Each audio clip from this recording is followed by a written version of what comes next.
Welcome! I am Halcyon. This is HugNation. This is our first online gathering since Burning Man 2014, and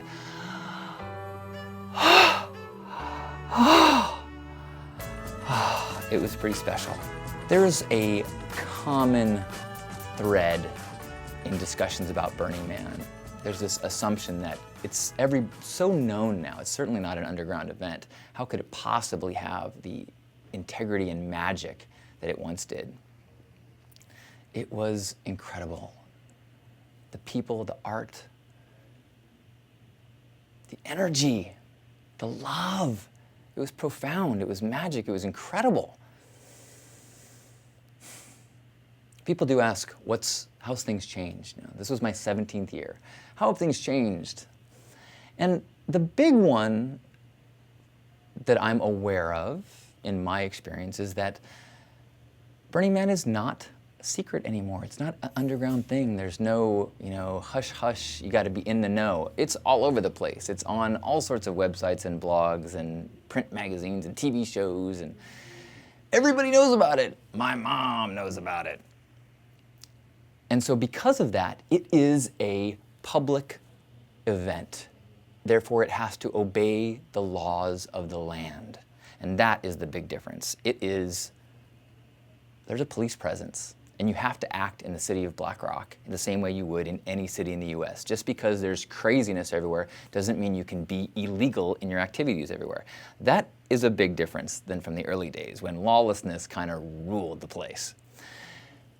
But what has not changed, in fact, I would argue what has blossomed, is that the magic, creative, fertile, supportive energy that gets into people and either inspires them to create in grand ways or opens up something inside them that lets them see this creative spirit that's always been inside you. That is still exactly as it always has been, strong, powerful, and transformative.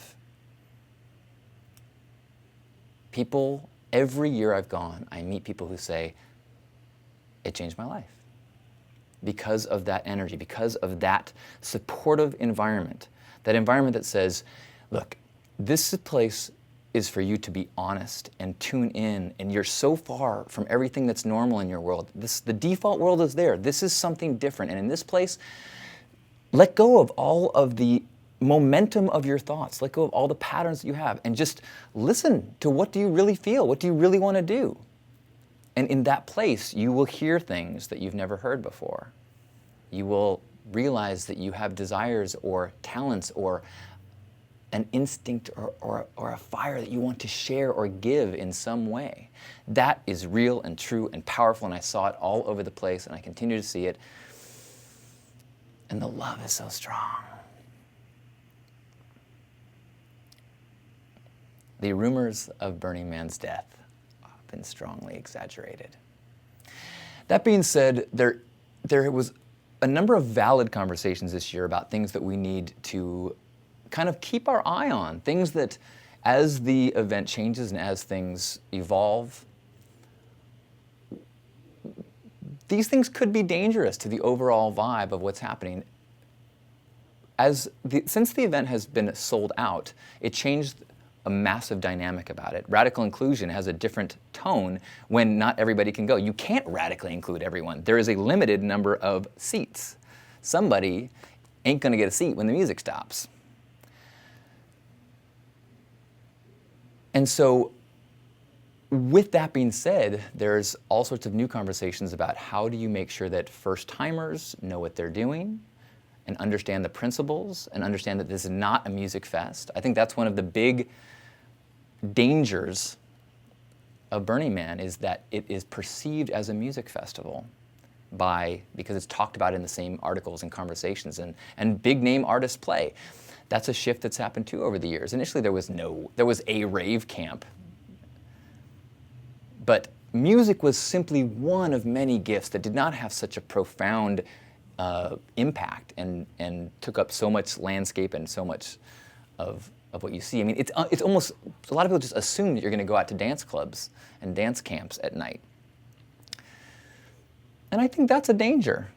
If we assume that, half of Burning Man is bass music, well, that puts a too heavy emphasis on a very specific type of gift. And the magical lesson of Burning Man is that gifts and artistic expression and creativity happens and is available to us in 360 degrees of our life. Not infinity degrees. In culinary, in visual arts, sure, painting is an art, sculpture is an art, but what about the things that don't go inside a frame? Massage is an art. Listening is an art. Whimsy and clowning is an art.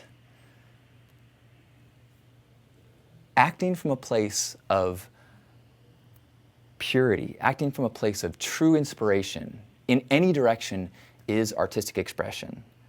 And so when we start to see this much of art is music, and we don't see so many other ways that we can express through costume, through everything.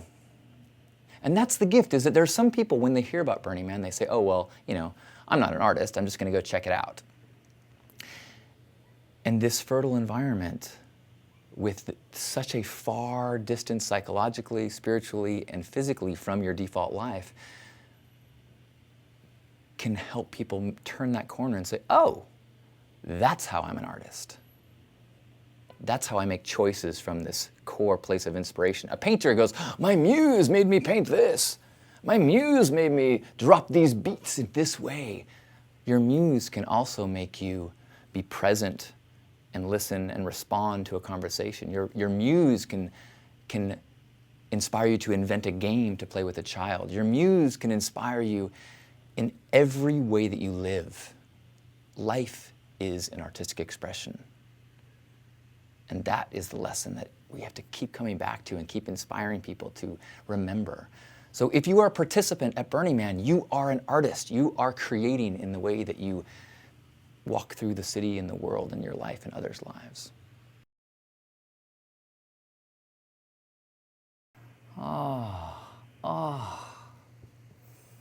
This is really a treat. A true treat to connect in this digital space after so much connection in the physical space. And it's such a beautiful thing that we have the ability to keep the heart connections going year-round. I sometimes am hesitant to promote HugNation, but what I should probably be doing is letting people know that this weekly gathering is the best tool that I have to keep that high vibration, love state, high ideal self that I attain and I get to and I cultivate after a week at the Burning Man or at a festival or at an intentional gathering. HugNation is the way that I recharge, and remind and reconnect through this digital community and through the comments and through the YouTube connections and through the archives, that reminder of who we are, who you are. So, thank you for being here. Thank you for being a part of this vibration.